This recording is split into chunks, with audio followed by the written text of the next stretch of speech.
పుండరీక క్షేత్రానికి పశ్చిమాన కరవీరపురము అనే క్షేత్రం ఉన్నట్టు పరమశివుడు చెప్పి ఉన్నాడు. అట్లానే పరమశివుడు దక్షిణమున ఆ పరంధామునికి దక్షిణమున కూడా పరమశివుని ఆలయం ఉన్నట్లు చెప్పి ఉన్నారు.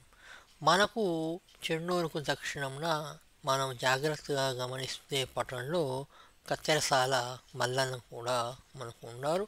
అట్లానే కొద్దిగా మనం ఇటు అటుగా చూసుకుంటే సుద్దాల దేవాలయం కూడా మనకు రామతీర్థమై ఒప్పుచున్నది.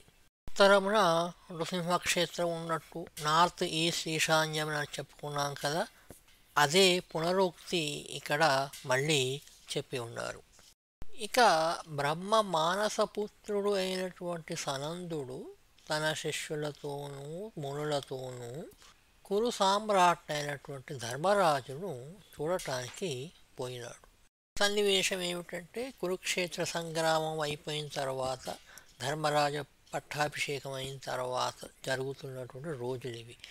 ధర్మరాజు సనందుణ్ణి ఆహ్వానించి ఆయనకు అర్ఘ్యపాదాదులు ఇచ్చి నమస్కరించి పూజ చేసి, అయ్యా నా బంధువులను చంపి నా దాయాదులను చంపి నేను ఈ రాజ్యాన్ని సంపాదించుకున్నాను, ఎంత ఆలోచించినా అది పాపము కదా, వాళ్ళు చెప్పిన మాట వినలేదు, అందుకోసం నాకు చేయవలసి వచ్చింది, మా పెదనాన్న పెద్దండ్రి దుఃఖం చూడలేకపోతున్నాను, అయినా నా మీద నింద ఉంటుంది కదా, వాళ్ళ మాంసపు ముద్దల మీద వచ్చిన ఈ సామ్రాజ్యం అనుభవిస్తున్నాను అని చాలా దుఃఖపడుతూ అన్నాడు.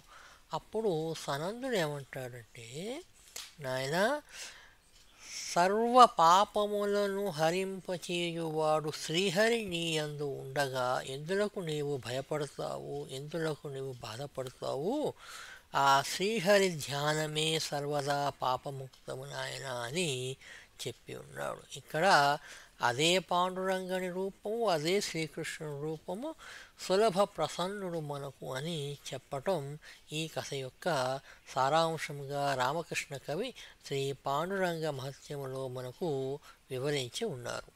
సనందుడు ఇంకొక మంచి మాట ఏమని చెప్పినాడంటే, నాయన ఎవరైతే శ్రీహరి యొక్క భక్తుడైతాడో, శ్రీవరుని భటుడు, ఒకవేళ వాళ్ళు పాపకూపములో మునిగినాడనే అనుకుందాం, వాళ్లకు తామర రేకుకు నీరు ఎలా అంటుకోదో అలానే వాళ్లకు పాపము అంటుకొనదు నాయన.